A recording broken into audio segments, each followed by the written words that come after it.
அல்லவே, பராக்கிரமம் அல்லவே, ஆவியினாலே ஆகும் என்று ஆண்டவர் வாக்கு அருளினாரே.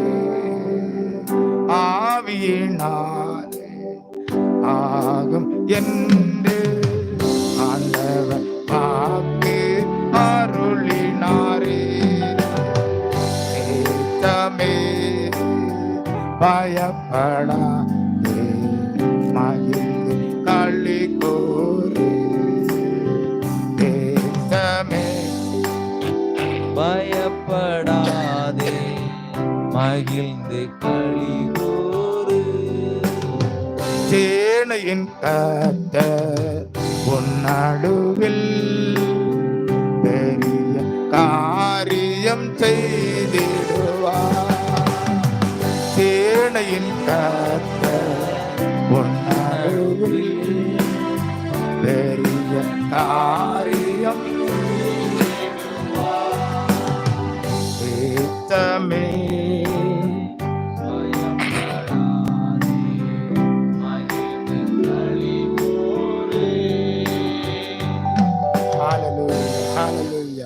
நன்றியோடு நாங்கள் உம்மை துதிக்கிறோம்.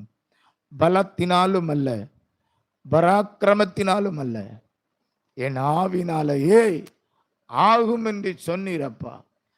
எங்கள் தேசத்தின் நடுவிலும் எங்கள் குடும்பத்தின் நடுவிலும் உம்முடைய சிலுவை கொடி உயர பறக்க செய்வீராக. வெள்ளம் போல சத்துரு வரும் பொழுது ஆவியானவர் தாமே அவனுக்கு குரோதமாய் கொடியேற்றுவார். இந்த வார்த்தை நிறைவேறட்டும். வெள்ளம் போல சத்துரு வந்தாலும் அவனுடைய கிரியைகளை அழிக்கும்படிக்கு ஆவியானவர் கொடியேற்ற போகிறதற்காய் தோற்றார். நீர் மாத்திரம் மகிமைப்படுவீராக. என்னை மறைத்து உம்முடைய சித்தத்தை நிறைவேற்று. மீட்பர் இயேசுவின் மூலம் திபிக்கிறோம் நல்ல பிதாவே, ஆமென், ஆமென். ஏசாயா தீர்க்க தரிசன புத்தகம் 52வது அதிகாரம் முதல் 3 வசனத்தை நாம் வாசிக்க. எலும்பு எலும்பு சீயோனே, உன் வல்லமையை தரித்துக்கொள். பரிசுத்த நகரமாகிய எருசலேமே, உன் அலங்கார வஸ்திரங்களை உடுத்திக்கொள். விருத்த சேதனம் இல்லாதவனும் அசுத்தனும் இனி உன்னிடத்தில் வருவதில்லை. தூசியை உதறிவிட்டு எழுந்திரு. எருசலேமே வீற்றிரு. சிறைப்பட்டு போன சீயோன் குமாரத்தியே, உன் கழுத்தில் உள்ள கட்டுகளை அவிழ்த்து விடு. விலையின்றி விற்கப்பட்டீர்கள், பணமின்றி மீட்கப்படுவீர்கள் என்று கர்த்தர் சொல்லுகிறார். ஆண்டவர் நம்மோடு கூட இந்த ஆண்டில் என்ன பேசுகிறார்? நம்முடைய வாழ்க்கையில் இருக்கிற சிறையிருப்பிலிருந்து விடுதலை கொடுக்கும்படி பேசுகிறார். அல்லேலூயா. ஆக சிறையிருப்பு என்பது எதை காண்பிக்கிறது என்றால், சிறையிருப்பு என்றால் சிறைச்சாலை. எந்த சூழ்நிலையிலும் நம்மால் விடுதலையோடு செயல்பட முடியாது. இன்னும் கொஞ்சம் நம்ம மொழியில பேச போறதா இருந்தா எல்லாமே ஆஃப் ஆயிட்டு விடுமோ. நம்முடைய மைண்டு ரொம்ப சுறுசுறுப்பா செயல்படாது. ஏதோ ஒன்று நம்மை தடுக்கிறது போல தோன்றும். மன தெளிவு இருக்காது, நம்பிக்கை இருக்காது. ஆக நம்முடைய வாழ்க்கையில ஒரு சுறுசுறுப்பு இருக்காது. இதெல்லாம் எதை காண்பிக்கிறது? இருளின் ஆதிக்க சக்தி நம்முடைய தனிப்பட்ட வாழ்க்கையில, நம்முடைய குடும்பத்தில் இருக்கும்போது அப்படி செயல்படும். நமக்கே தெரியாது சாத்தான் கிரியை செய்கிறது. அப்போ அது இருளை காண்பிக்கிறது. சிறைச்சாலை என்பது இருள், சிறையிருப்பு, கேப்டிவ், அடிமைத்தனம். இதன் சுருக்கமாக சொல்ல போனா அடிமைத்தனம். யாரோ ஒருவர் நம்மை கட்டுப்படுத்துவது, யாரோ நம்மை ஆளுகை செய்வது. புரியுதா? இதான் சிறையிருப்பு. சிறைப்பட்டு போன சீயோன் குமாரத்தியே, உன் கழுத்தில் உள்ள கட்டுகளை அவிழ்த்து விடு. இதை சிம்பிளா பேசுறாரு. கழுத்துல எவனோ ஒருத்தன் நம்மளை கட்டிட்டான். நம்ம மேல கழுத்துல ஒரு செயினை போட்டு என்ன செய்யிருக்கிறான், கட்டி இருக்கிறான். நம்ம தான் ஒண்ணுமே செய்ய முடியாம இருக்கிறோமே, நம்மளால ஒன்றும் செய்ய முடியல. எப்படி நம்ம கழுத்தில் உள்ள அந்த செயினை கலத்துறது? சங்கிலி, சங்கிலி செயின் சொல்றதை விட சங்கிலின்னு சொல்லலாம், புரியுதா? சங்கிலி. ஆக சிறைச்சாலையில கைகளிலும் கால்களிலும் விலங்கு போட்டு கைதிகளை கட்டி வைத்திருப்பது போல இன்றைக்கு சாத்தானானவன் அவருடைய ஜனத்தையே கட்டி வைக்கிறான். ஆக கழுத்துல கட்டு அப்படின்னா கழுத்துல சங்கிலி போட்டு வச்சிருக்கான். அப்பா என்ன செய்வான்? சங்கிலி என்ன செய்வான்? லைசா அப்படி பிடிச்சு இழுப்பான். நம்ம தலை அப்படி கீழே என்ன செய்யும், அப்படி அமுங்கும். அப்போ நம்ம அறியாம ஒரு பாரம், ஒரு சுமை நம்முடைய தோல்ல இருக்கும். தோல். அப்போ நம்ம தோல் மேல சாத்தானுடைய பிரஷர், அழுத்தம், இதை எதை காண்பிக்கிறது? தேவையில்லாத பிரச்சனைகளை, துன்பங்களை, உபத்திரவங்களை உண்டு பண்ணிட்டே இருப்பான். நம்முடைய மனதை பலவீனப்படுத்தும், நம்முடைய ஆத்மாவை சோர்வடைய பண்ணும். நம்மால ஜெபிக்க முடியாது, நம்மால விடுதலையோடு ஆண்டவரை மகிமைப்படுத்த முடியாது, நம்மால விடுதலையோடு தேவனுடைய வார்த்தை தியானம் செய்ய முடியாது. மனம் வராது, வார்த்தை தியானிக்க மனம் வராது. அப்போ துதிக்க முடியாது, வேதம் வாசிக்க முடியாது, ஜெபிக்க முடியாது. யாராவது நமக்கு ஆறுதல் சொல்லுவார்களாம் பார்த்தா அவங்க என்ன செய்வாங்க? அந்த நேரத்தில் தான் கரெக்டாக வந்து என்ன செய்வாங்க? ஒரு தள்ளுவாங்க, நம்மளை மீண்டும் துன்பப்படுத்துவாங்க, வார்த்தையினால வேதனைப்படுத்துவார்கள்.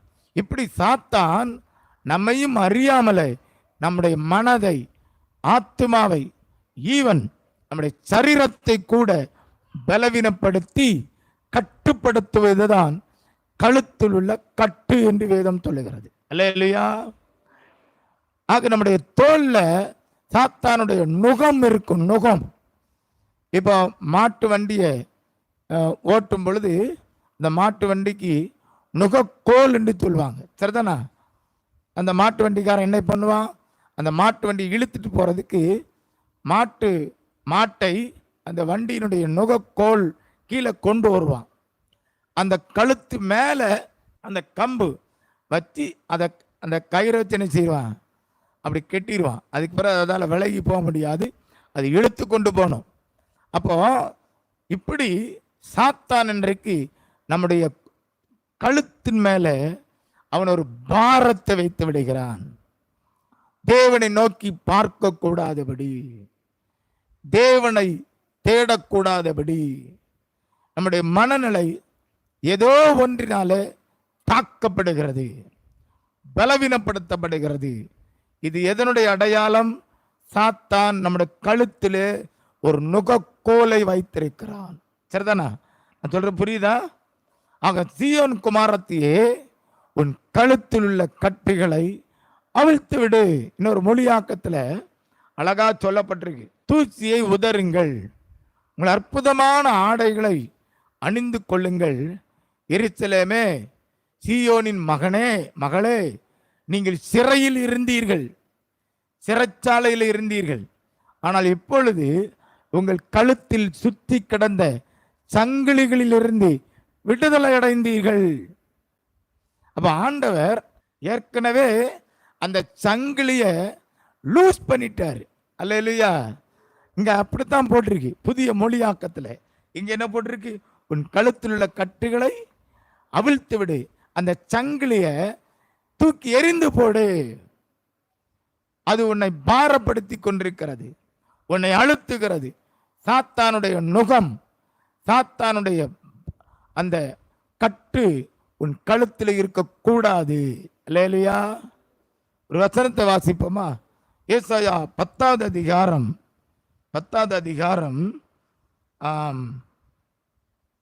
26, 27 வாசிங்க பார்க்கலாம்.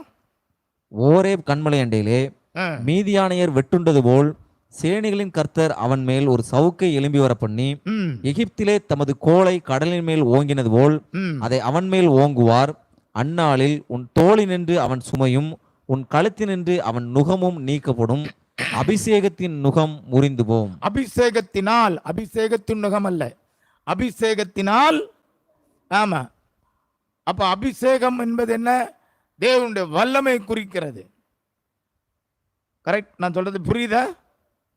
கொஞ்சம் தலைக்கு போகுதா? கொஞ்சம் கொஞ்சமா போ, ரொம்ப போட்டாலும் கொஞ்சம் கொஞ்சமா போனா நல்லதா. அப்போ அபிஷேகத்தினாலே நுகம் முறிந்து போம். இங்க அருமையா போட்டிருக்கிறது, உங்களுக்கு அசீரியா துன்பங்களை கொண்டு வரும். அந்த துன்பங்கள் உங்கள் தோளில் நுகம் வைத்து தாங்குகிற அளவுக்கு இருக்கும். ஆனால் அந்த நுகமானது உங்கள் தோளிலிருந்து விளக்கப்படும்.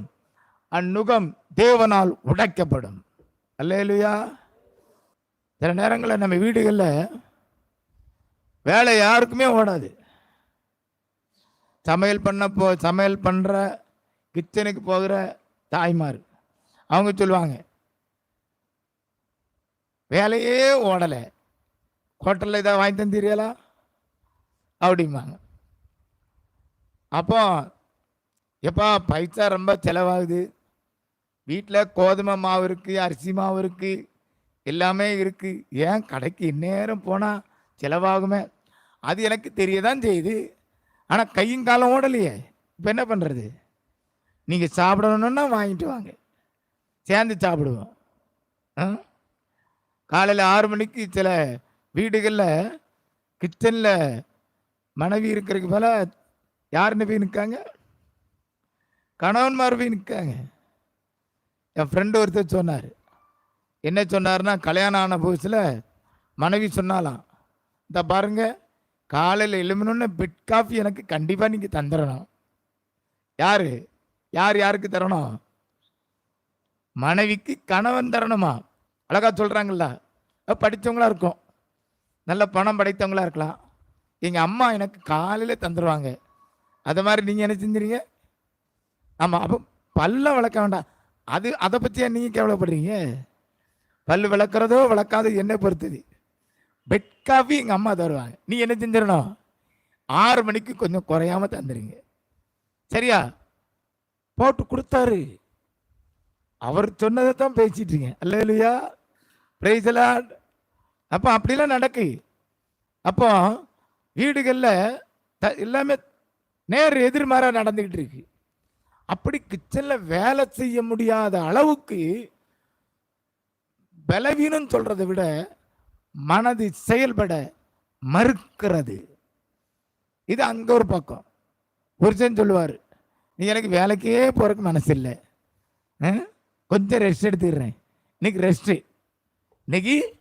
ரெஸ்ட்டு, ஏன் உடம்பெல்லாம் வலிக்கு, சரியான தூக்கம் இல்லை, என்ன இல்லை, தூக்கம் இல்லை, அதனால அப்படி ஆகிப்போச்சு. சரி, பிள்ளைகளை பார்த்தீங்கன்னா நேற்று சரியாகவே தூங்கலை, அதனால இன்னைக்கு ஸ்கூல் என்ன செஞ்சிருவோம்? லீவு போட்டுருவோமே. ஏன் போட்டு ரொம்ப கஷ்டம், படித்து என்னதான் சாதிக்க போகிறோம்? இப்போ தானே படித்து முன்னாடி வந்துட்டு இருக்கோம், நீ எவ்வளோ படிக்கணும். இப்படி எல்லாருடைய வாழ்க்கையிலையும் ஒரு விதமான சோர்வு, மன அழுத்தங்கள், இவைகள் எதை காண்பிக்கிறது? நாம் சிறைச்சாலையிலே இருக்கிறோம். சிறைச்சாலையில் சும்மா இருக்குன்னு சொன்னீங்கன்னா உங்களுக்கு ஒரு மாதிரி நினைக்கும், நாங்கள் இங்கே சிறைச்சாலையில் இருக்கோம், நல்ல சுகமாக வீட்டில் இருக்கோன்னு சொல்லி. இப்போ நீங்கள் சிறைச்சாலையில் இருக்கீங்களா, வீட்டில் இருக்கீங்களா? வீட்டில் இருக்கிய. சிறைச்சாலையில் இருந்த மாதிரி தெரியுதா? அதை ஒத்துக்கிடுமா? சிறைச்சாலையில் அநேக நேரங்களில் இருக்கிறோம். ஆண்டவர் சொல்றாரு, அந்த கட்டை அவிழ்த்துரு அப்படிங்கிறாரு. நம்மால எப்படி அவிழ்த்த முடியும்? நம்மால எப்படி அவிழ்த்து போட முடியும்? தூக்கி எறிய முடியும்? அதனால தான் பைபிள் சொல்லுது, அந்நாளிலே உன் தோழி நின்று அவனுடைய சுமை உன் கழுத்து நின்று அவனுடைய நுகம் நீக்கப்படும். அபிஷேகத்தினாலே நுகம் முறிந்து போம். சரியான மொழியாக்கம், தேவனாலே அவனுடைய நுகம் உடைக்கப்படும். அல்லேலூயா. சந்தோஷமா இருக்கா? Price the Lord. ஆண்டவரே அந்த நுகத்தை உடைச்சிருவாருப்பா, பிரச்சனையே இல்லையே. எவ்வளோ பெரிய சந்தோஷம்.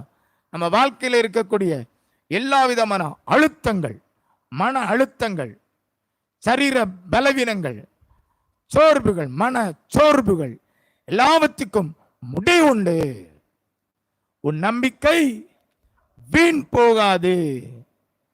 கர்த்தரை தொடர்ந்து விசுவாசிக்கலாம். ஆண்டவரை நாம் நம்பலாம். அவருடைய வார்த்தையின் அடிப்படையில் நாம் அவரை சேவிக்கலாம், ஆராதிக்கலாம். அவரை விட்டு நாம் பின்வாங்க வேண்டிய அவசியம் இல்லை. காரணம், வாக்குத்தத்தம் பண்ணினவர் உண்மை உள்ளவர். மனம் மாற மனிதன் அல்ல. அல்லேலூயா. மனுஷன் மாறிடுவான். உங்களுக்கு நான் இப்படி உதவி செய்வேன் சொல்லுவான், அடுத்த நாள் பிரதர் சாரின்றான். ஒரே வார்த்தையில் சாரி. 1,00,000 தருவேன்னு சொல்லியிருப்பான். நம்ம நம்பி இருந்திருப்போம்.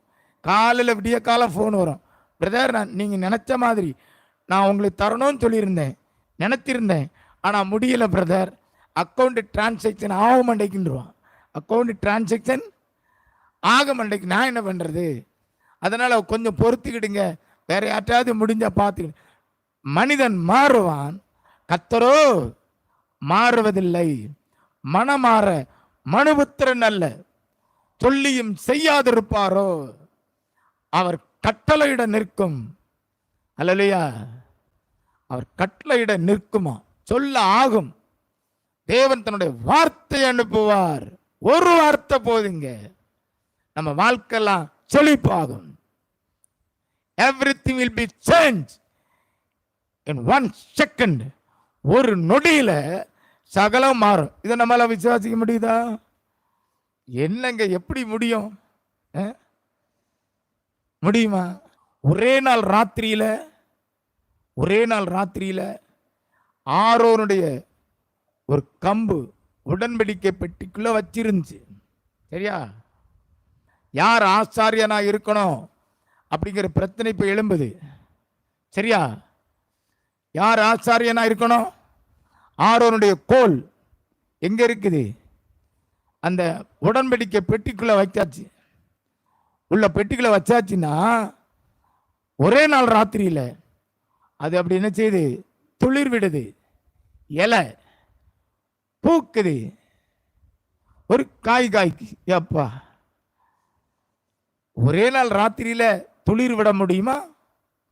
மெதுவா அந்த பட்டு இந்த முளை வரும், அதுக்கு அப்படி தள்ளிட்டு வரணும், அதுக்கு இலை 2 வரணும். பூக்க முடியுமா ஐயா? பூக்கிற காரியமா? பூத்து அது காய்ச்சிச்சான். ஒரே நாள் இரவு தேவனால் எல்லாம் கூடும். அல்லேலூயா. உன் கழுத்தில் உள்ள கட்டுகளை தேவன் நீயாகவே அவிழ்த்து விடக்கூடிய அளவுக்கு that has been already loosened by the power of God. தேவனுடைய வல்லமையினாலே அதெல்லாம் லூஸ் பண்ணப்பட்டிருக்கு. நீ நினைச்சா கழுத்துள்ள கட்டை தூக்கி எரிஞ்சிடலாம். உன் கழுத்துள்ள கட்டுகளை அவிழ்த்து விடு என்றால் அர்த்தம் என்ன? எல்லாமே ஆண்டவர் செய்து முடிச்சிட்டாரு. அல்லேலூயா. இதை நீங்க, நான் ஏதோ உணர்ச்சி வச்சப்பட்டு பேசல, நீங்க அப்படி நினைக்காதீங்க. பாருங்க, அந்த ஏசாயா தீர்க்க தரிசன புத்தகத்துக்கு வாங்க. 49வது அதிகாரம், 9வது அதிகாரம் 13வது வசனத்தை யாராவது ஒருத்தர் வாசிங்க. வானங்களே கம்பீரித்து பாடுங்கள், வானங்களே கம்பீரித்து பாடுங்கள், பூமியே களிகூறு, பர்வதங்களே கம்பீரமாய் முழங்குங்கள். கர்த்தர் தம்முடைய ஜனத்துக்கு ஆறுதல் செய்தார். என்ன போட்டிருக்கு? கர்த்தர் தம்முடைய ஜனத்திற்கு ஆறுதல் செய்தார். ஆண்டவர் ஆறுதல் செய்வார் போட்டிருக்கா? ஆறுதல் செய்தார். அடுத்தது வாசிங்க. சிறுமைப்பட்டிருக்கிற தம்முடையவர்கள் மேல் இரக்கமாயிருப்பார். சிறுமைப்பட்டிருக்கிற, இப்படி அந்நியனுடைய ஒரு ஆளுகையினால சிறுமைப்பட்டு போயிருக்கிற அவருடைய ஜனம் அதன் மேல இரக்கமாயிருப்பார். அல்லேலூயா. எவ்வளவு அருமையான ஒரு வார்த்தை. ஏன்? ஆனா சீயோன் என்ன சொல்லுது தெரியுமா? சீயோன் குமாரத்தி யாரு? தேவனுடைய பிள்ளைகள், தேவனுடைய நாமத்தை தரித்து கொண்டவர்கள், அவருடைய ஜனம் என்று அழைக்கப்படுகிறவர்கள். 14வது வசனத்தை வாசிங்க. சீயோனோ கர்த்தர் என்னை கைவிட்டார், கர்த்தர் என்னை கைவிட்டார். நீங்க அப்படி சொல்லிக்கீங்களா?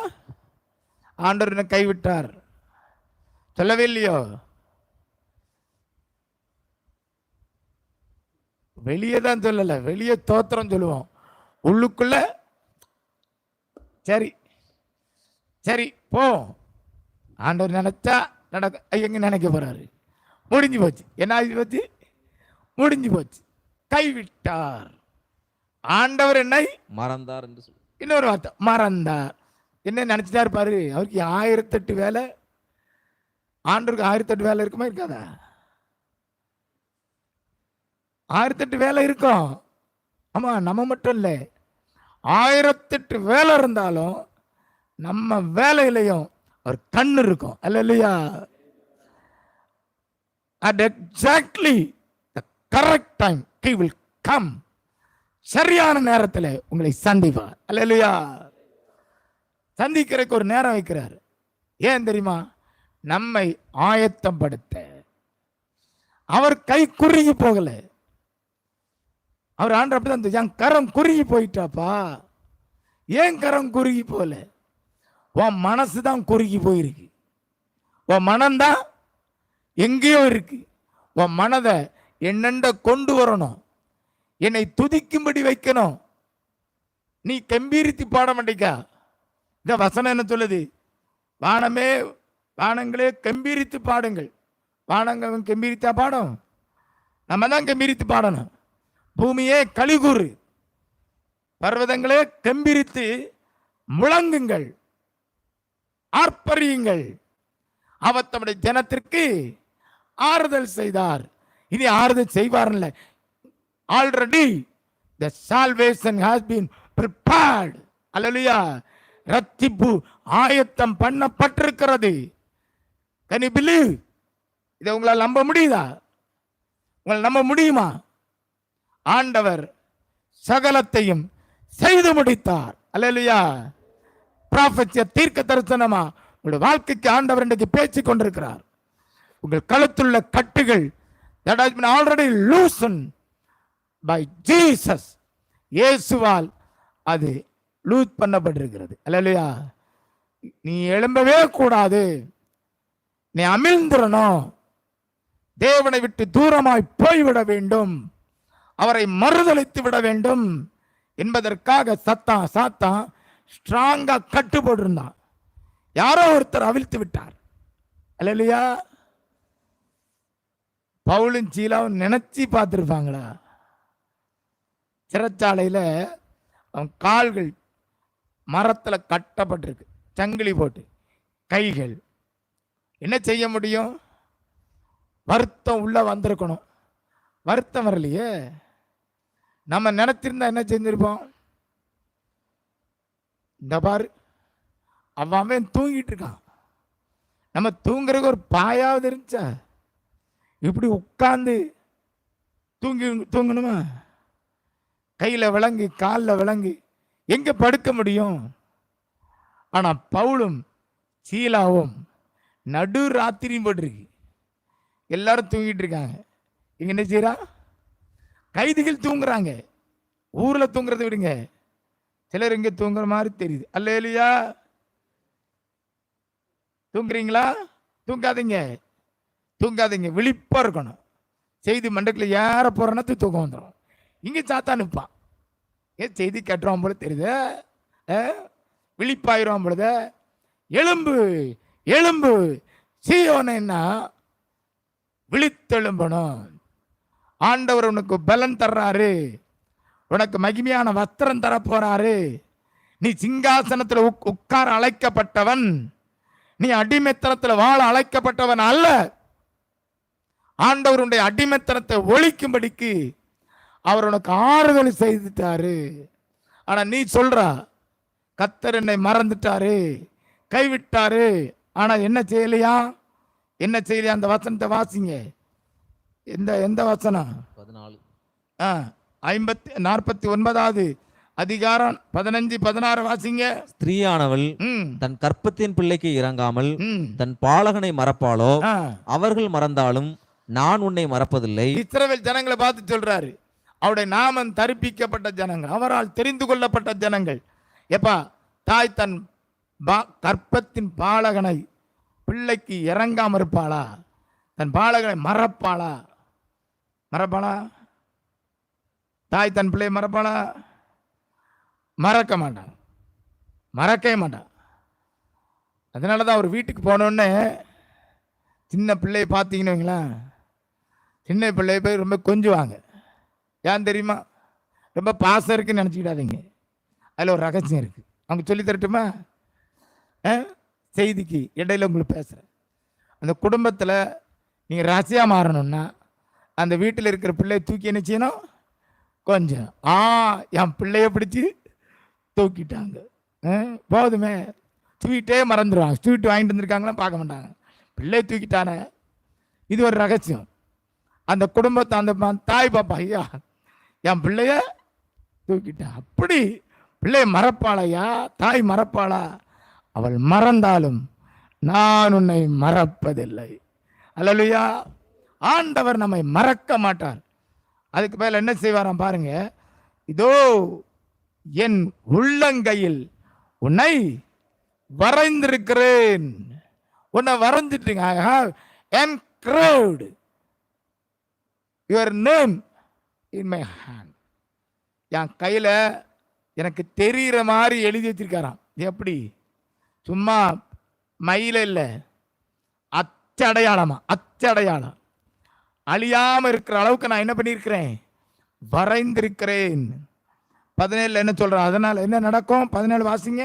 உன் குமாரர் தீவிரித்து வருவார்கள், உன் குமாரர் தீவிரித்து வருவார்கள். உன்னை நிர்மூலமாக்கினவர்களும் உன்னை பாழாக்கினவர்களும் உன்னை விட்டு புறப்பட்டு போவார்கள். பாத்தீங்களா? உன்னை பாழாக்கினவன் தீவிரமா புறப்பட்டு போயிடுவான். உன்னுடைய பிள்ளைகள் தீவிரமா புறப்பட்டு வருவான். எங்க வருவாங்க? அடிமைத்தனத்திலிருந்து எருசலேமுக்கு வருவான். உன்னை பாழாக்கினவன் உன்னை விட்டு ஓடி போவான். அல்லேலூயா. இதான் ஆண்டவர் செய்யற செயல்.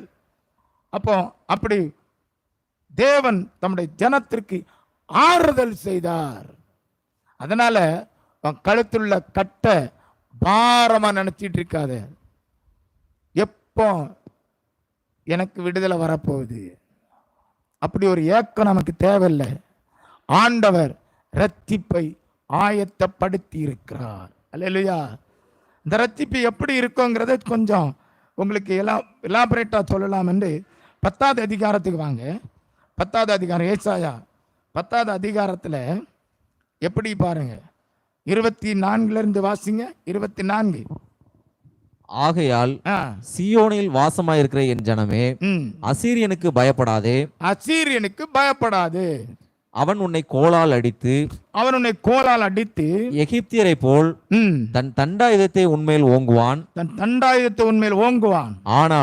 ஆனாலும் இன்னும் கொஞ்ச காலத்துக்குள்ளே என் உக்கிரமும் அவர்களை சங்கரிக்க போகிறதுனால் என் கோபமும் தீர்ந்து போம் என்று சேனைகளின் கர்த்தராகிய ஆண்டவர் சொல்லுகிறார்.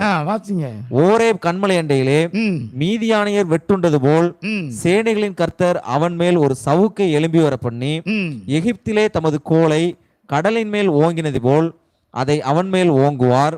அந்நாளில் உன் தோளினின்று அவன் சுமையும் உன் கழுத்தினின்று அவன் நுகமும் நீக்கப்படும். அபிஷேகத்தினால் நுகம் முறிந்து போம். எப்படி ஆண்டவர் அந்த அந்நியருடைய நுகத்தை, நம் தோளில் இருக்கிற நுகத்தை, கழுத்தில் உள்ள அந்த பாரத்தை உடைப்பார் என்றால் எப்படி உடைவார்? ஓமானமா பேசுறாரு. ஏசாயா தீர்க்கதரிசி மூலமா பேசுறாரு. எப்பா, நீ பாபிலோனுடைய அடிமைத்தனத்துக்குள்ள போறா,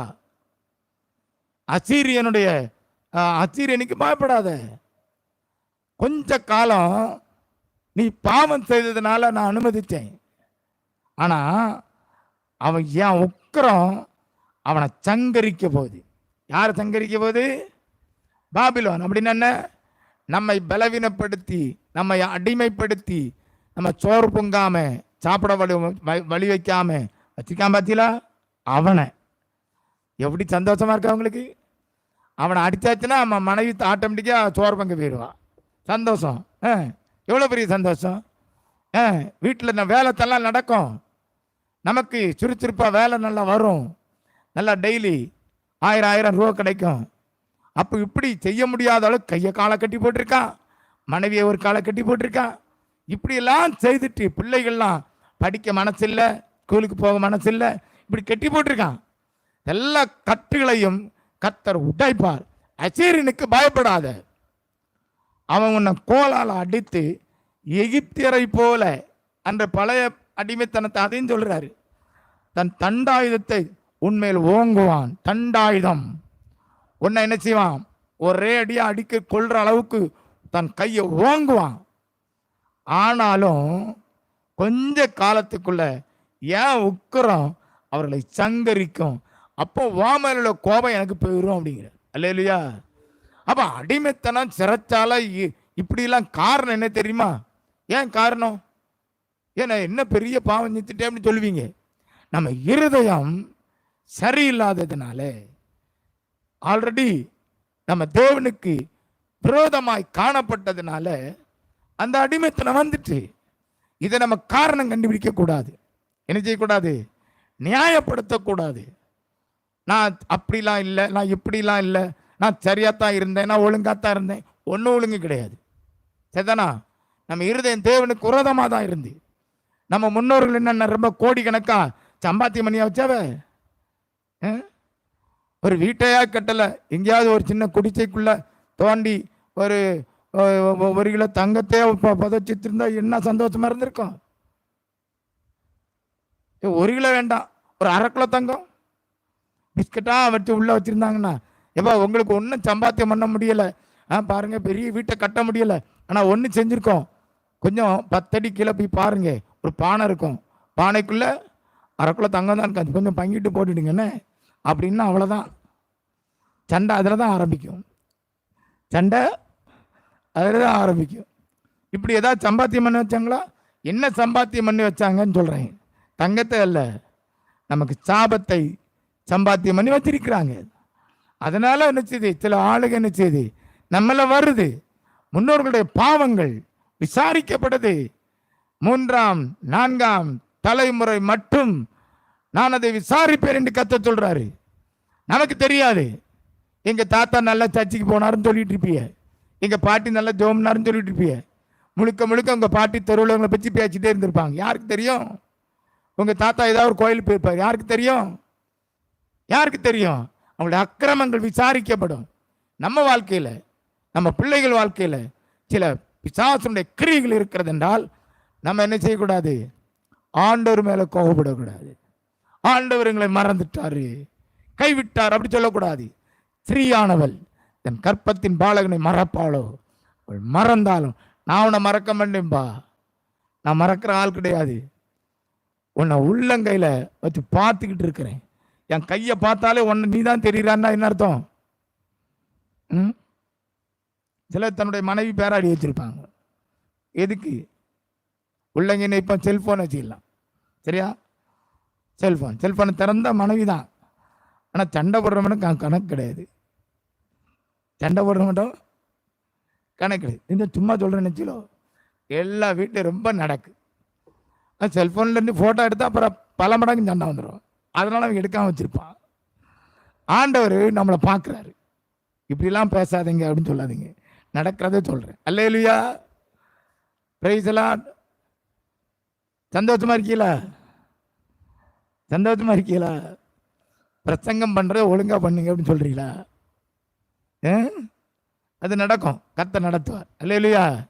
நம்ம மேலே இருக்கிற நுகம் அந்நாளிலே அவனுடைய நுகத்தை கர்த்தர் உடைப்பார். அசீரியனுக்கு பயப்படாத, இப்படிலாம் இருக்குன்னு மனம் நொந்து போகாத, ஆண்டவரை பழி சுமத்தாதே. ஆண்டருக்கு விரோதமா நம்முடைய இருதயம் வரக்கூடாது, சலிப்பு வரக்கூடாது, கோபம் வரக்கூடாது. சாத்தான் அதைத்தான் செய்வான் தெரியுமா? உபத்திரவம், நெருக்கம், போராட்டம் வந்து கடைசியா என்ன நடக்கும் தெரியுமா? கர்த்தரை வேண்டாம், கோயிலை வேண்டான்ருவான். ஒருத்தர் சொன்னாராம், கோயில் பக்கமே என்ன போறது இல்லையே, நான் உண்டு என் குடும்பம் உண்டு. யாரோ சொன்னது எனக்கு ஞாபகம் வருது. நான் உண்டு, என் வேலை உண்டு, பெஸ்ட்டு. அப்படியே நேரடி எங்கே போயிடலாம்? நரகத்துக்கு. அவங்க ஃபஸ்ட் ஏசியில் போட்டிருக்காங்கன்னு அர்த்தம். முதல் ஏசியில் போட்டாச்சு, புக் பண்ணியாச்சு. அவர் எப்போ கண்ணை மூடுறாங்களோ அப்போ அங்கே போயிடுவாங்க. அல்லேலூயா. ஆராதனைக்கு வந்த உடனே பரலோகத்துக்கு போயிடலாமா என்ன? சொல்லுங்க பார்க்கலாம். சிலர் அப்படி சொல்கிறாங்க. இங்கே கூடாரத்துக்குள்ளே வந்தாங்க, ஆராதனை பண்ணிகிட்டே இருந்தாங்க, இப்போ கர்த்தரண்டா போய்ப்பாங்க. என்ன கதை? இந்த ஃபார்முலா யார் சொன்னான்னு தெரியல. கிறிஸ்துவின் ரத்தத்தினால் கழுவப்படாமல், அவருடைய பிரசன்னத்தினால் நிரப்பப்பட்டு வாழாமல் பரலோக ராஜ்யத்தை எவன் பிரவேசிக்க முடியும்? சும்மா கதை விடக்கூடாது. அல்லேலூயா. கர்த்தருடைய ராஜ்யம் பலவந்தம் பண்ணப்படுகிறது. பரலோக ராஜ்யம் பலவந்தம் பண்ணப்படுகிறது. அவருடைய பிரசன்னத்துக்குள்ள வரணும்னா போராடணும். ரட்சிப்பு சாதாரணமானதல்ல. அவர் சம்பாத்தியம் பண்ணி வச்சிருக்காரு. ஆனா அதை சுதந்திரிப்பதற்கு நம்முடைய இருதயத்தை ஒப்பு கொடுக்கணும், வாழ்க்கையை ஒப்பு கொடுக்கணும். எவ்வளவு காரியம் இருக்கு. ஆராதனைக்கு வந்தாவ, கூடாரத்துக்கு வந்தாவ, பரலோகத்துக்கு போயிட்டாருன்னு சர்டிபிகேட் பண்ணக்கூடாது. இப்பவும் சொல்றேன், சர்டிபிகேட் கொடுக்க கூடாது. அல்லேலூயா. எங்க அப்பா ஊழியம் பண்ணாவ, என்ன ரொம்ப நண்பர் சுவிசேஷ ஜபக்குள்ள இருந்தாவ, கண்டிப்பா எங்க அப்பா பரலோகத்தில் தான் இருப்பாங்க நான் சொல்லக்கூடாது. நியாய தீர்ப்பு கர்த்தருடையது. கர்த்தர் தான் நியாயம் தீர்க்கணும், கர்த்தர் தான் தீர்ப்பு கொடுக்கணும். நம்ம ஒன்றும் செய்ய முடியாது. நம்ம சீட்டை அலாட் பண்ண முடியாது. அவர் ஃபர்ஸ்ட் ஏசியில் இருக்காரு, செகண்ட் ஏசியில் இருக்காருன்னு இப்போ என்ன சொல்லக்கூடாது, சொல்லக்கூடாது. ஆனால் துன்மார்க்கமாய் வாழ்ந்தால் கண்டிப்பா நரகம் தான் இப்போ சொல்லிடலாம். சரிதானா? அது சொல்ல முடியுங்களா?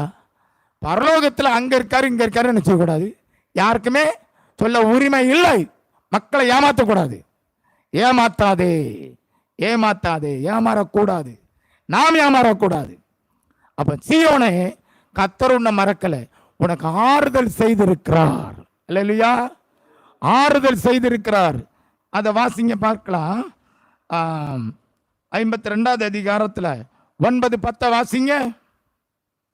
எருசலேமின் பாழான ஸ்தலங்களே, முழங்கி ஏகமாய் கெம்பீரித்து பாடுங்கள். எருசலேமின் பாழான ஸ்தலங்களே, முழங்கி ஏகமாய் கம்பீரித்து பாடு. கர்த்தர் தம்முடைய ஜனங்களுக்கு ஆறுதல் செய்து எருசலேமை மீட்டு கொண்டார். எருசலேமை மீட்டு கொண்டார். அல்லேலூயா. ஆறுதல் செய்தார்னா என்ன அர்த்தம்? ஆண்டவர் எருசலேமை மீட்டு கொண்டார். எப்படி மீட்டு கொண்டார்? வாசிங்க பார்க்கலாம். 10.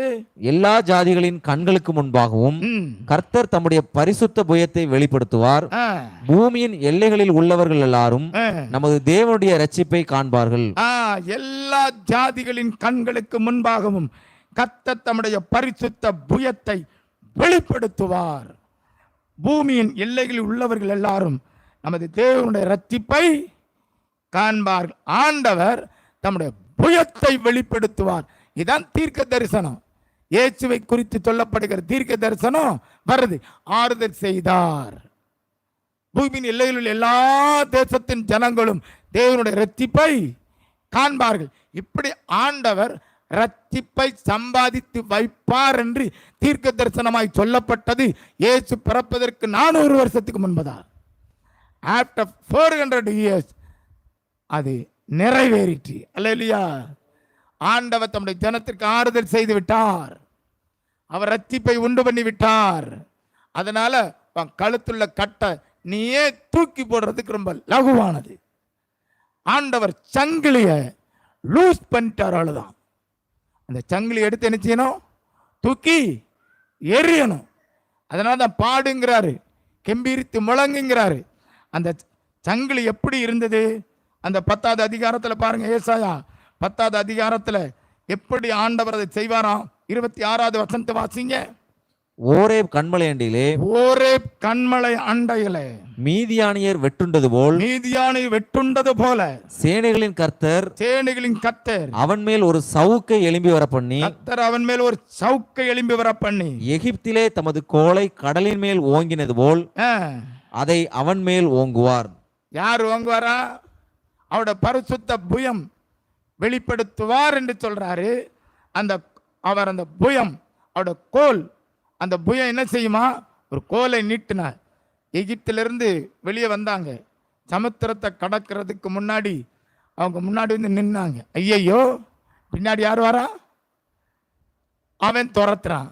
முன்னாடி கடல் இருக்கு, என்ன செய்ய முடியும்? ஆண்டவர் ரொம்ப சுலபமா மோசேட்ட சொன்னார், ரொம்ப கஷ்டப்படாண்டா, எனக்கு தெரியும் இவன் இப்படி பின்னாடி வருவான், நீங்க சமுத்திரத்துக்கு முன்னாடி நிற்க வேண்டியது இருக்கும், எனக்கு தெரியும். என்ன செய்யணும்? கோலை நீட்டணும். நீட்டோன்னு அப்படி ரெண்டா பிளந்து அவருடைய ஜனத்துக்கு வழி விட்டது. அதே கோல் பார்வோன் ராஜாவுக்கும் ரதத்திற்கும் அந்த ஜனத்திற்கும் அது ஒரு சாவு மணி அடிக்கிறதா இருந்து விட்டது. அப்படித்தானே? அந்த வசனம் எப்படி பண்ணி பாருங்க. எகிப்திலே தமது கோலை கடலின் மேல் ஓங்கினது போல அதை அவன் மேல் ஓங்குவா. யார் மேல? அசீரியன் மேல. ஒரு கண்மலை அண்டையில மீதியானீர் வெட்டுண்டது போல சேனைகளின் கர்த்தர் அவன் மேல் ஒரு சவுக்கை வர பண்ணுவார். மீதியானீர்னு சொல்றார். மீதியானீர் யாரு? செம்மறி குளத்தில் உள்ளவங்களா? மீதியானீர் யாரு? எப்ப பார்த்தாலும் இஸ்ரவேல் ஜனங்களுக்கு இடஞ்சல் கொடுத்துக்கிட்டே இருந்தாங்க. இந்த மீதியானை குறித்து நீங்க இன்னும் பார்க்கறதா இருந்தா 9வது அதிகாரத்தை பாருங்க. 9வது அதிகாரம். இதுல இயேசுவை பற்றி தீர்க்க தரிசனம் சொல்லிட்டு தான் மீதியானவரை பற்றி பேசுறாரு. 2, 3, 4 வாசிங்க. இருளில் நடக்கிற ஜனங்கள் பெரிய வெளிச்சத்தை கண்டார்கள். மரண இருளின் தேசத்தில் குடியிருக்கிறவர்களின் மேல் வெளிச்சம் பிரகாசித்தது. அந்த ஜாதியை திரளாக்கி அதற்கு மகிழ்ச்சியை பெருக பண்ணினீர். அறுப்பில் மகிழ்கிறது போலவும் கொள்ளையை பங்கிட்டு கொள்கையில் கலிகூறுகிறது போலவும் உமக்கு முன்பாக மகிழுகிறார்கள்.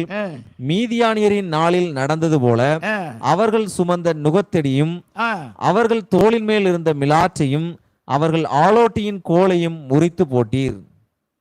இருளில் நடக்கிற ஜனங்கள் பெரிய வெளிச்சத்தை கண்டார்கள். மரண இருளின் தேசத்தில் குடியிருக்கிறாங்க. அதான் சிறைச்சாலை, இருள்ல இருக்கிறாங்க. அவங்க அந்த தேசத்தை விட்டு வெளியே வர முடியாது. அப்படிப்பட்டவங்களுக்கு வெளிச்சம் பிரகாசித்தான். அப்போ இயேசுவாகிய ஒளி அந்த ஜனத்தின் மேல பிரகாசிக்கும் போது என்ன நடக்கும்? அந்த ஜாதியை திரளாக்கி மகிழ்ச்சியை பெருக பண்ணுவாராம். அறுப்பில மகிழ்றது போல கொள்ளையை பங்கிட்டு கொள்வது கழிவுறது போல உமக்கு முன்பாக களி கூறுவார்கள். தேவ ஜனம் இருள்ல இருக்கிற ஜனங்களுக்கு வெளிச்சம் உதிக்கும் போது அவர்கள் திரளாய் பெருகுவார்கள். அவர்களுடைய மகிழ்ச்சி பெருகும். உமக்கு முன்பாக மகிழுவார்கள். இதெல்லாம் நடக்கும். அப்போ அதை சொல்லும் போது 4வது வசனம் பாருங்க. மீதியானீர் நாளில் நடந்தது போல அவர்கள் சுமந்த நுகத்தடியையும் அவர்கள் தோளின் மேலிருந்த மிலாத்தையும் அவர்கள் ஆலோட்டின் கொலையும் முறித்து போட்டீர். அல்லேலூயா. அப்ப மீதியானீர் நாளில் என்ன நடந்துச்சு? சீக்கிரமா போவோம். அல்லேலூயா. நேரம் நெருங்கிட்டு இருக்கு. நியாயாதிபதிகள் புத்தகத்துக்கு வாங்க. நியாயாதிபதிகள் புத்தகம் 6வது அதிகாரம் 308வது பக்கம். 308வது பக்கம். 7 வருஷம் மீதியானுடைய கையில் ஆண்டவர் ஒப்பு கொடுக்கிறாரு. வாசிங்க பார்க்கலாம். முதல் 3 வசனத்தை வாசிங்க. பின்னும் இஸ்ரவேல் புத்திரர் கர்த்தரின் பார்வைக்கு பொல்லாப்பானதை செய்தார்கள். அப்பொழுது கர்த்தர் அவர்களை 7 வருஷம் மீதியானியரின் கையில் ஒப்பு கொடுத்தார். மீதியானியரின் கை இஸ்ரவேலின் மேல் பலத்து கொண்டபடியால் இஸ்ரவேல் புத்திரர் மீதியானியர் நிமித்தம் தங்களுக்குள்ளே மலைகளில் உள்ள கெபிகளையும் குகைகளையும் அரணான ஸ்தலங்களையும் அடைக்கலங்களாக்கி கொண்டார்கள். யாரு?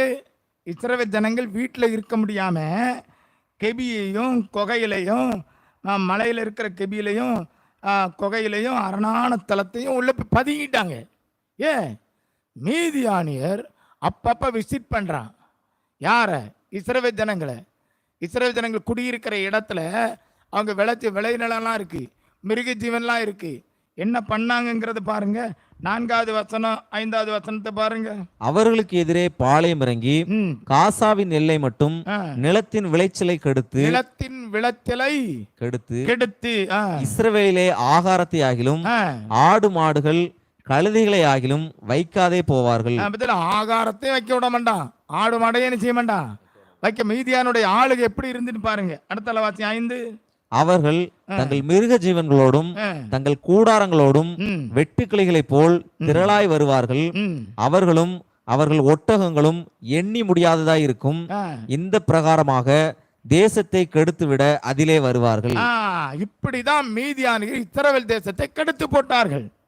நல்ல கோதுமை விளைஞ்சிருக்கும், ராவோட ராவா வரும், அத்தனை அறுத்துட்டு கொண்டு போயிடுவான். எப்படி இருக்கும்?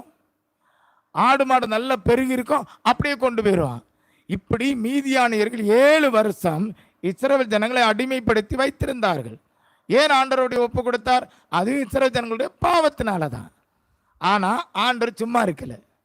எப்படி இருந்தாலும் தன் பிள்ளை விட்டு கொடுக்கவே மாட்டார் ஆண்டவர். அல்லையா? விட்டு கொடுப்பதில்லை, விட்டு கொடு பாட்டெலாம் நல்லா பாடுவாங்க. விட்டு கொடுக்கவே மாட்டார், கைவிட மாட்டார். அப்போ தொலைஞ்சு போ அப்படி விடவே மாட்டார். நம்ம தான் ஆண்டவர் விட்டு போனால் உண்டு, அவர் என்ன செய்ய மாட்டார்.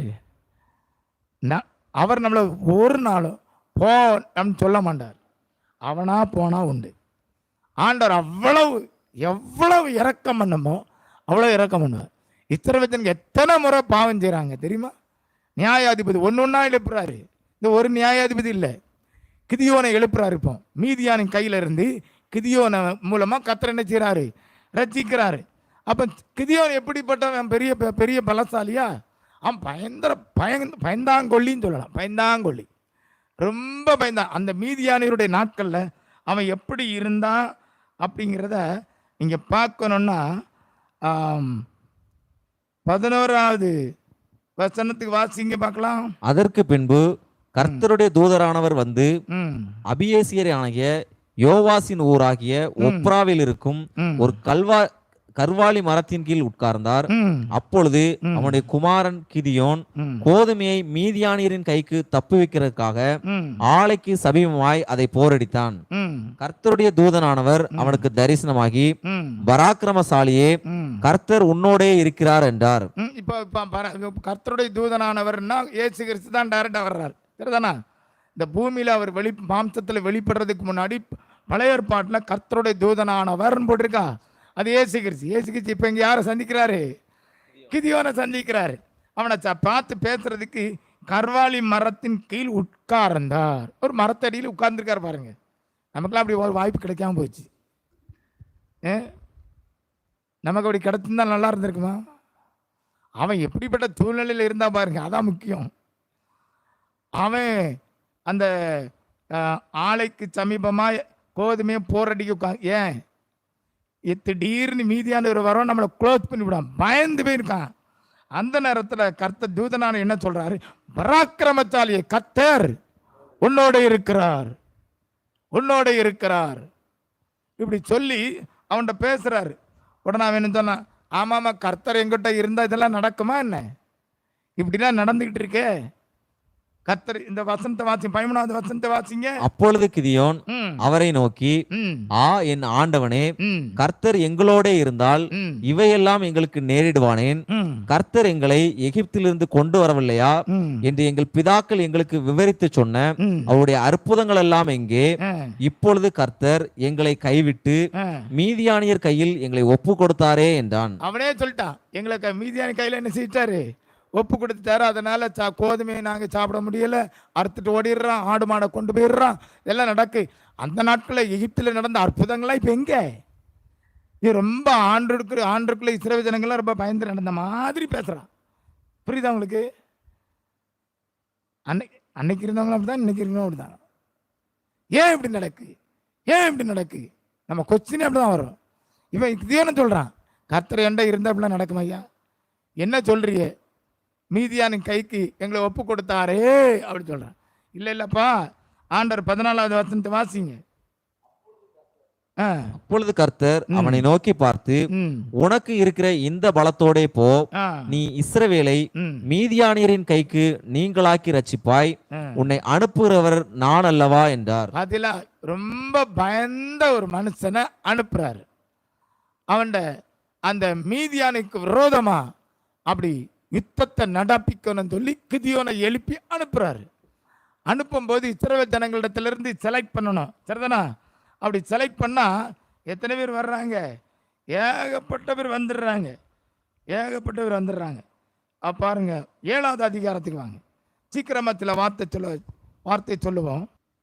ஜனங்கள் ஏராளமான பேர் அந்த மீதியானவரோட யுத்தம் பண்ணணும்னு சொல்லி ஏராளமானவர் வர்றாங்க. ஆண்டவர் என்ன சொல்றாரு பாருங்க. 5வது வசனத்தை 6வது வசனத்தை வாசிங்க. அப்படியே அவன் ஜனங்களை தண்ணீர் அண்டைக்கு இறங்கி போக பண்ணினான்.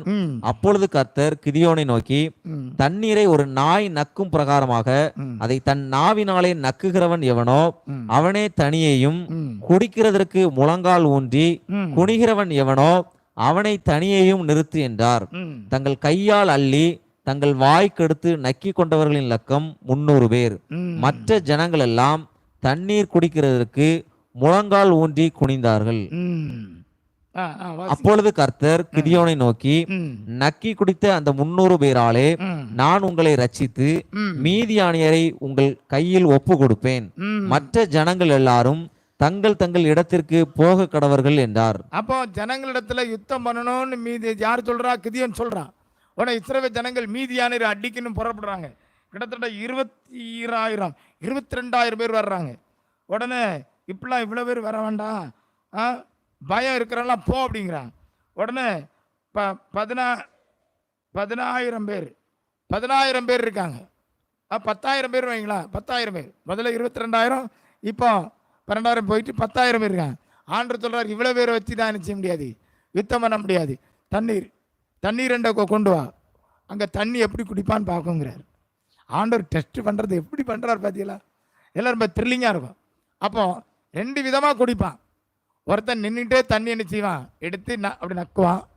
ஒருத்தன் முழங்கால் போட்டு உட்காந்துருவான். அப்படிங்க முழங்கால் தண்ணி 2 என்ன செய்வான், முழங்கால் போட்டு அப்படி தண்ணி என்ன செய்வான், வாரி வாரி குடிப்பான். இந்த வாரி குடிக்கிறதா ரொம்ப பேர் இருக்கும்னு அவருக்கு தெரியும். தண்ணி ஏதோ வேணுங்கிறதுனால என்ன செய்யணும், அப்படி எடுத்து அப்படி குடிக்கான். நக்கிறவன் பார்த்தா 300 பேர் தான். ஆண்டர் பார்த்தாரு, இப்படி தண்ணி குடித்தான் பார்த்தியா, அவனை மட்டும் செலக்ட் பண்ணி கொண்டு போ அப்படிங்கிற.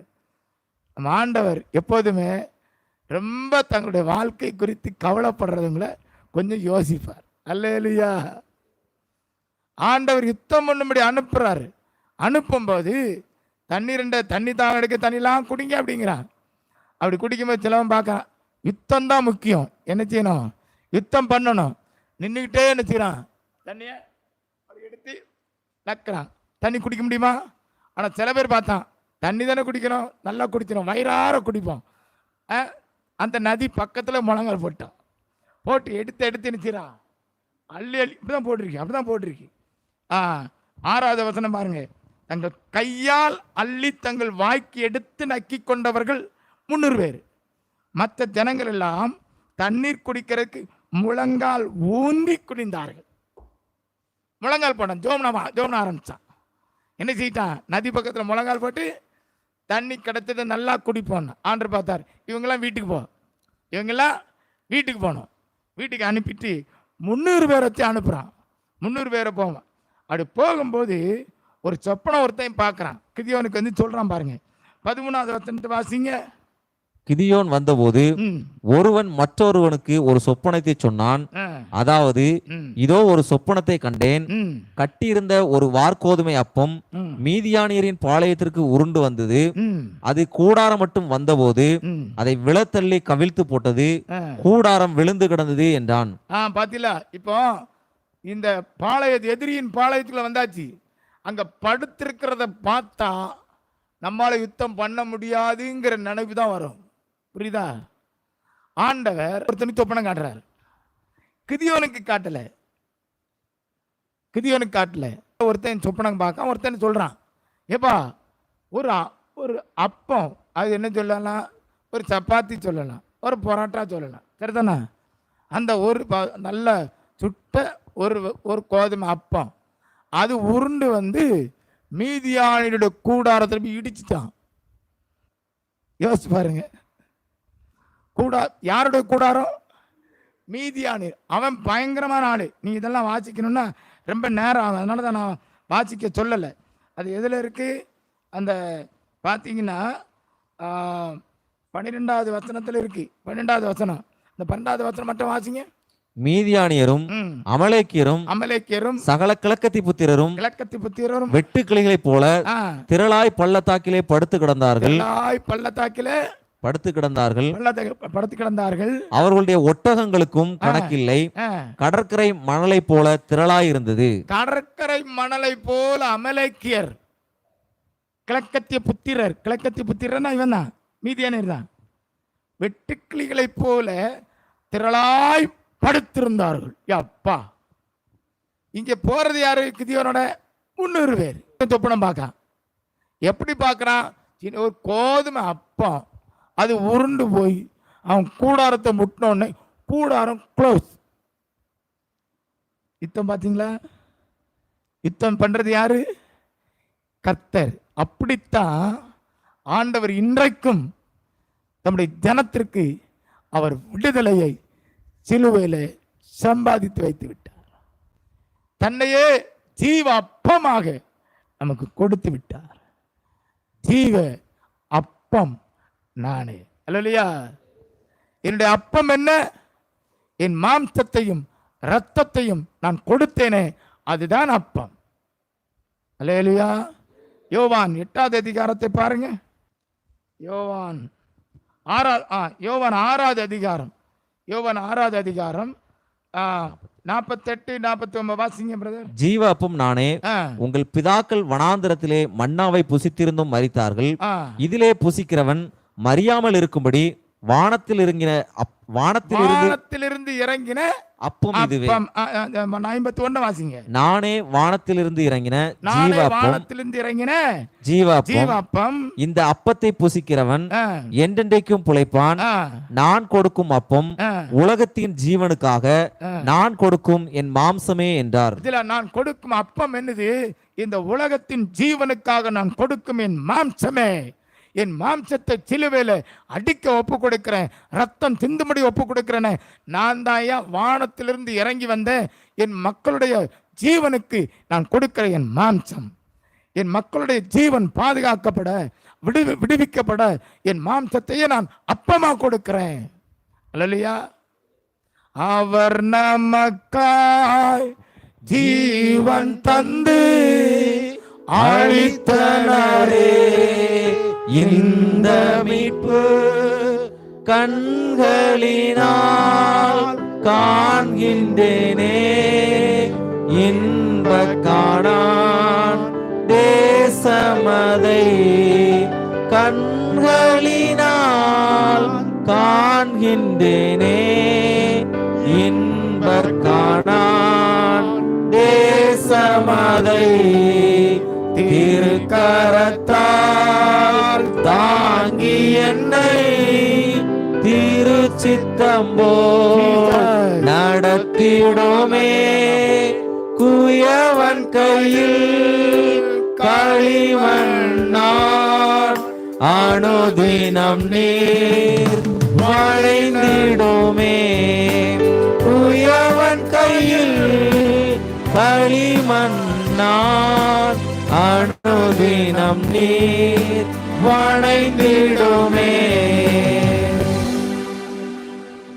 அவர் நமக்காக ஜீவனை கொடுத்து மீட்பை ஆயத்தப்படுத்தி, அல்லேலூயா, ரட்சிப்பை ஆயத்தம் பண்ணிட்டார். பூமியின் எல்லைகள் எல்லாம் தேவனுடைய ரட்சிப்பை காண்பார்கள். அப்படி தேவன் தம்முடைய ஜனத்திற்கு மாத்திரமல்ல, பூமியில் இருக்கிற எல்லா ஜாதி மக்களும் ரட்சிப்பிலே பங்கெடுக்கும்படி, ரட்சிப்பை பெற்றுக் கொள்ளும்படி அவருடைய புயம் வெளிப்பட்டாயிற்று. அவருடைய புயம் எப்படி இருக்குமா? பரிசுத்த புயம். தன் ஜீவனை சிலுவையில் ஒப்பு கொடுத்தார், தன் ரத்தத்தை சிந்தினார், தன்னையே மக்களுக்காக அப்பமாக்கினார். அப்பத்துக்கு தானியம் இடிக்கப்பட்டது. ஆண்டவர் சொன்னார், கோதுமை மணி தனித்திருக்குமேயானால் அது பலன் கொடுக்காது. கோதுமை மணி நிலத்தில் விழுந்து சாக வேண்டும், சாகாவிட்டால் தனித்திருக்கும். செத்தால் பலன் மிகுதியாக இருக்கும். அல்லேலூயா. இயேசு தன்னை விதைத்தார், தன்னை பலியாக்கினார், மரணத்தில் தன் ஆத்மாவை ஊற்றினார். ஏராளமான ஆத்மாக்களை தேவன் அவருக்கு கொள்ளை பொருளாய் கொடுக்கிறார். அல்லேலூயா. அப்போ அப்பமாக தன்னையே கொடுத்தார். அந்த மீதியானியருடைய கையிலிருந்து ஆண்டவர் இஸ்ரவேல் ஜனங்களை விடுவிப்பதற்கு கிதியோனையும் 300 பேரையும் அனுப்பினார். ஆனா சொப்பனத்துல என்ன வருது? வார்கோதுமை, சுட்ட ஒரு வார்கோதுமை, ஒரு புரோட்டா, ஒரு சப்பாத்தி மீதியானுடைய கூடாரத்தை உடைத்து போட்டது. அல்லேலூயா. எவ்வளவு அர்த்தம் பார்த்தீங்களா? ஆண்டவர் இன்றைக்கும் எளிய சத்தியம்தான், எளிய வார்த்தை. நம்ம ஒன்றும் செய்ய வேண்டியதில்லை. இந்த 300 பேர் என்ன செஞ்சாங்க? பாளையத்தை சுத்தி நெல்லுன்னாரு. அதை வாசிக்கணும். பாளையத்தை சுத்தி 300 பேர் நின்றுட்டு இருக்கான், வீரர் மாதிரி. இவன் யாரு? தண்ணியை நக்கி குடித்தவன். அதில் பாராட்டணும். இவன் பெரிய பலசாலியும் அல்ல, கேட்கறதுக்கு தலைவனே ஒரு மாதிரி தான். யாரு? கிதியோன். ஆனா ஒரு ஒரு சந்தோஷம், நம்மளே யுத்தத்துக்கு அனுப்பிட்டாரான்னு ஒரு சந்தோஷம். பாளையத்தை பார்த்தா, ஏ அப்பா, கடற்கரை மணலை போல அமலேக்கியரும் கிழக்கத்திய புத்திரன் படுத்திருக்கிறாங்க. ஒட்டகம், அங்க இருக்கிற காலாட்படை, ஏராளமான மிருகம். ஏ அப்பா, இதெல்லாம் பார்த்தா யுத்தம் பண்ண முடியுமா? இதுக்கு ஆண்டவர் என்ன சொல்றா தெரியுங்களா? இப்போ அவன் இந்த 300 பேர் வைக்கல, எக்காலம் ஊதுங்கிறார். அம்மாடி, நம்மெல்லாம் என்ன செய்வோம்? எக்காலம் ஊத வேண்டாம். இங்க என்ன சண்டைப்பட கொன்னே விடுவான். அவ்வளோ ஒரு எளிமையை நினைச்சுருவான், கொன்னுருவான். உங்களுக்கு சொன்னா புரியாது, அது வாசித்தாதான் புரியும். நியாயாதிபதியில் வாங்க, கடைசியாக வாசிடுவோம். அது எப்படி நடந்துச்சு பாருங்க. யுத்தம் நடந்ததை ஆண்டவர் ரொம்ப அருமையா இது பண்றாரு. நீங்க வாசிக்கிறதா இருந்தா 7வது அதிகாரம் நியாயாதிபதிகள்ல 20வது வசனத்தை வாசிங்க. 3 படைகளின் மனுஷரும் எக்காலங்களை ஊதி பானைகளை உடைத்து தீவெட்டிகளை தங்கள் இடது கைகளிலும் ஊதும் எக்காலங்களை தங்கள் வலது கைகளிலும் பிடித்துக்கொண்டு கர்த்தருடைய பட்டயம் கிதியோனுடைய பட்டயம் என்று சத்தமிட்டு பாளையத்தை சுற்றிலும் அவரவர் தங்கள் நிலையிலே நின்றார்கள். அப்பொழுது பாளையத்தில் இருந்தவர்கள் எல்லாரும் சிதறி கூக்குரலிட்டு ஓடி போனார்கள். 300 பேரு ஒரு பெரிய பட்டாளத்தை சுத்தி நின்று பானையை உடைச்சானா. பானையை உடைக்கான். அவன் கையில ஒரு பானை, ஒரு தீவட்டி. பானையை உடைத்து தீவட்டிகளை தங்கள் இடது கையிலும் ஊதும் எக்காலத்தை வலது கையிலும் பிடிச்சாங்க. அப்போ தீவட்டி கையில இருக்கு, வலது பக்கத்துல எக்காலம், வலது கையில எக்காலம் இருக்கு. ஊதி என்ன சொல்றாங்க? கர்த்தரின் பட்டயம் கிதியோனின் பட்டயம். சொன்ன உடனே அவன் வெட்டுறான். உள்ளுக்குள்ள யாரை வெட்டுறான்னு அவனுக்கே தெரியல. உள்ள படுத்துக்கிட்டான்ல, அவன் நினைச்சிட்டான் நமக்குள்ள எதிரி வந்துட்டான். இல்ல வெட்டு உடனே போட்டிருக்கு. 22 வாசிங்க. 300 பேரும் எக்காலங்களை ஊதுகையில் கர்த்தர் பாளையமெங்கும் ஒருவர் பட்டயத்தை ஒருவருக்கு விரோதமாய் ஓங்க பண்ணினார். சேனையானது சேரோத்தில் உள்ள பெத்சித்தா மட்டும் தாபாத்திற்கு சமீபமான ஆபேல் மெகோலாவின் எல்லை மட்டும் ஓடி போயிற்று. அந்த சேனைகளை கர்த்தர் அப்படி சிதறடிக்கிறார். ஒருத்தன் விரோதமா எழும்புறான். என்ன நடந்துச்சு? பானையை உடைச்சான், தீய பிடிச்சான், எக்காலம் ஊதுறான். யுத்தம் பண்றது யாரு? கர்த்தர். பார்த்தீங்களா? அப்ப நம்ம என்ன செய்யணும்? தீவட்டி ரத்திப்பை என்ன செய்யணும்? ரத்திப்பை உயர்த்தி பிடிக்கணும். கர்த்தர் என்னை ரட்சித்தார், கிருபையினால ரட்சிக்கப்பட்டேன், ரத்தத்தினால மீட்கப்பட்டேன். அதான் தீவட்டி. வலது பக்கம் எக்காலம், வலது கரை எக்காலம். ஆண்டவரை ஆர்ப்பரிக்கணும். அப்படி துதிக்கும் பொழுது மீதியானியர் இந்த கூடாரத்தை விழத்தள்ளின ஒரு சுட்ட ஒரு கோதுமை அப்பம் கூடாரத்தை விழப்பண்ணும். அல்லேலூயா. கிறிஸ்து நமக்காக பலியானார், ரத்தம் சிந்தினார். அந்த அந்த பலி, நம்மை மீட்ட பலி சத்துருக்களை வீழ்த்தும். Praise the lord. அப்படிதான் நடந்துச்சு. 25வது வசனத்தை வாசிங்க. இதோட யுத்தம் முடியுது. மீதியானியரின் 2 அதிபதிகளாகிய மீதியானி 2 அதிபதிகளையும் ஓரேபையும் சேபையும் பிடித்து ஓரேபை ஓரேப் என்னப்பட்ட கண்மலையிலும் சேபை சேப் என்னப்பட்ட ஆலையிலும் கொண்டு போட்டு மீதியானியரை துரத்தி ஓரேப் சேப் என்பவர்களின் தலைகளை யோர்தானுக்கு இக்கரையில் இருந்த கிதியோனிடத்திற்கு கொண்டு வந்தார்கள். பாத்தீங்களா, அரசர் 2 அரசர் இருந்தான் மீதியானியருக்கு. ஒருத்தன் ஓரேப், ஒருத்தன் சேபை. ஓரேப் கண்மலையில 2 தலையும் வெட்டுறாங்க. வெட்டி யார் கையில கொண்டாரான்னு? கிதியோன் கை. இவன் பெரிய பெரிய பராக்கிரமசாலி தான். இவன் சும்மா தான் உட்காந்துருக்கான். இவன் என்ன சண்டை போட்டான்? ஒரு பானை உடைக்கிற சத்தம், ஒரு சத்தம், முதல்ல ஒரு சத்தம், டப்பு டப்பு டப்புன்னு பானை உடைக்கான். அடுத்தால தீயை பிடிக்கான், அடுத்தால எக்கால ஊதுறான். சண்டை நடக்கு உள்ள செதறடி ஓடுறான். உடனே செதறடிக்கு போல வெட்டியிருப்பான். ராஜாவை கண்மலையில வீழ்த்துறான். Price the Lord. அப்போ மீதியானியருடைய அந்த நுகம், இஸ்ரவேல் ஜனங்கள் மேல இருந்த நுகம் அந்த நாளிலே தேவனால் உடைக்கப்பட்டது. அப்படியே நம்ம மேல இருக்கிற நுகத்தையும் ஆண்டவர் உடைத்து போட்டார்.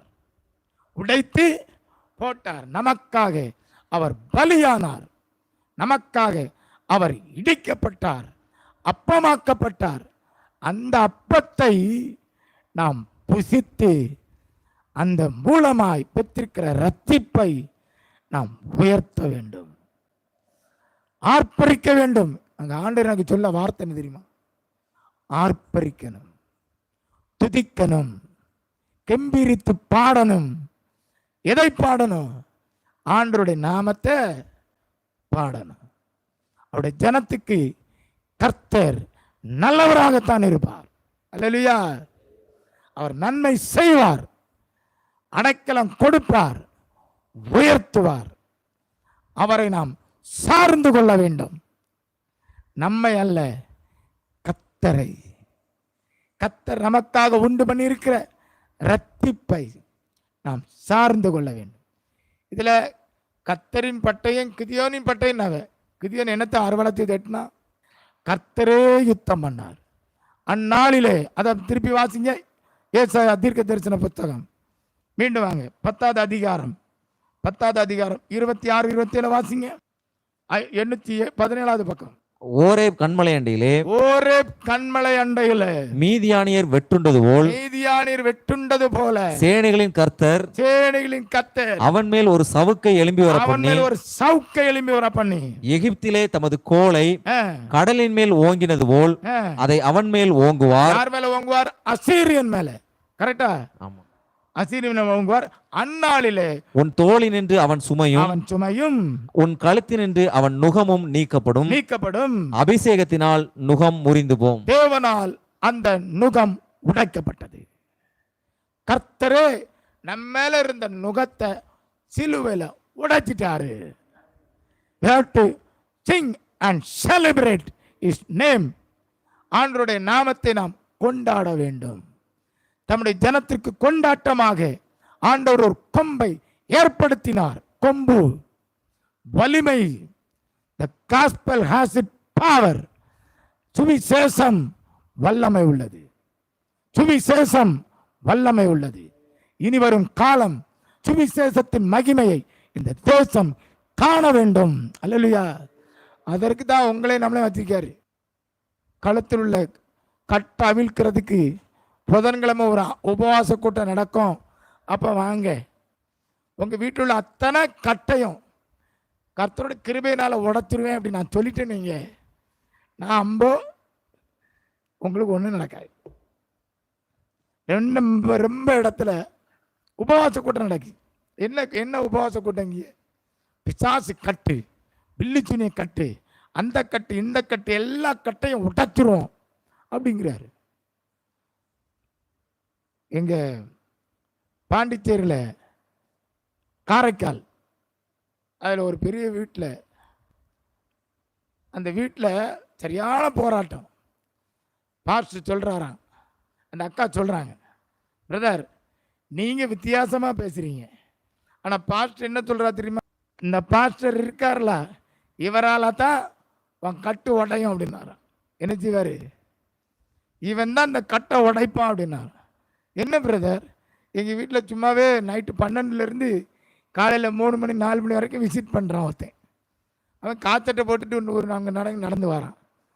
எங்கள் பாஸ்டர் எங்கே வருவார்? எங்கள் பாஸ்டர் என்ன வீட்டை தூங்கித்தானே இருப்பார். அவர் திருப்பி திருப்பி சொல்கிறாரு, பாரு இந்த பாஸ்டர் தான் உன் வீட்டிலோட கட்டை என்ன செய்வான்?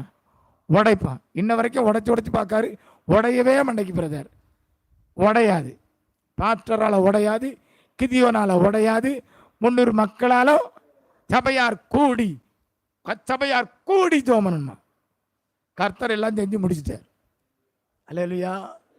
ஆர்ப்பரிக்கணும். இயேசு நமக்காக பலியானார். நம்முடைய பாவத்துக்காக மாத்திரமல்ல, நம்மை ஆளுகை செய்கிற அசீரியனுக்கு பயப்படாது. பயப்படாதன்னு சொல்றாரு. அவனை அழிப்பேன்னு தான் சொல்றாரு. பயப்படாத. எங்க போயிடுவான்? சங்கரிப்பேன்னு சொல்றாரு. ஆண்டருடைய கோல், ஆண்டருடைய பரிசுத்த புயம் போதும். அன்றைக்கு எகிப்தை விட்டு வெளியே வந்த ஜனத்திற்கு அந்த சமுத்திரம் வழிவிடாதோ என்று நினைத்தார்கள். செங்கடல் 2ஆய் பிளந்தது ஒரு கோல். அப்படியே இன்றைக்கு அவருடைய புயம் இருக்கிறது, பரிசுத்த புயம்.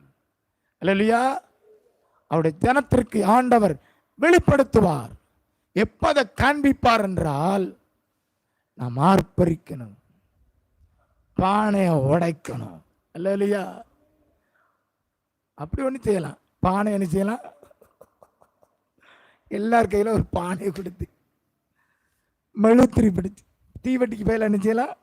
மெழுகுத்தி ஒரு நல்லா ஒரு வாத்திய கருவி கொடுத்து ராத்திரி வர வச்சு கட்டை உடைக்கிறதுக்கு இந்த நாள் சிறப்பாக இருக்கும். எளிய வார்த்தை, எளிய சத்தியம். God will do the miracle in a simple way. அல்லேலூயா. ஆண்டவர் அற்புதங்களை எளிமையாக தான் செய்வார். எளிமையாக செய்வார். அற்புதமாக இருக்கும். அதான் அடையாளம். நம்மளை ரொம்ப கத்த வச்சு, வருத்தப்பட வச்சு, கண்ணீர் விட வச்சு அல்ல, நாம் கத்தரை உயர்த்த வேண்டும். எல்லாரும் எழும்புமா? எல்லாரும் எழும்புவோம். தேவன் நமக்காய் செயல்படுவார்.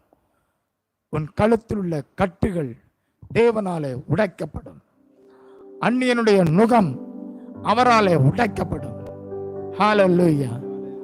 ஒரு கண்மலையிலே மீதியானுடைய தலை வெட்டப்பட்டது போல, ஹல்லேலூயா, கண்மலையாம் கிறிஸ்து நமக்காக பலியானார், நமக்காக ரத்தம் சிந்தினார். ஹல்லேலூயா. ஹல்லேலூயா. ஆண்டவரை நோக்கி பார்ப்போம். ஆண்டவரை நோக்கி பார்ப்போம். தேங்க்யூ. ரத்த கோட்டைக்குள்ள நான் நுழைந்து விட்டேன், அணுகாதே, எந்த தீங்கும் தீண்டாது. ரத்த கோட்டைக்குள்ளே நான் நுழைந்து விட்டேன், இனி எதுவும் அணுகாது, எந்த தீங்கும் தீண்டாது. நேசரின் ரத்தம் என் மேலே நெருங்காது சாத்தான், சரின் ரத்தம் என் மேலே நெருங்காது சாத்தான். பாசமாய் சிலுவையில் பலியானார், பாவத்தை வென்று விட்டார். இயேசு பாசமாய் சிலுவையில் பலியானார், பாவத்தை வென்று விட்டார். ரத்த கோட்டைக்குள்ளே நான் நுழைந்து விட்டேன், இனி எதுவும் அணுகாது, எந்த தீங்கும் தீண்டாது. தேவனை ஒளியும் மீட்புமானார், யாருக்கு அஞ்சிடுவே. ஒளியும் மீட்புமானார், யாருக்கு அஞ்சிடுவேன். பலனானார்.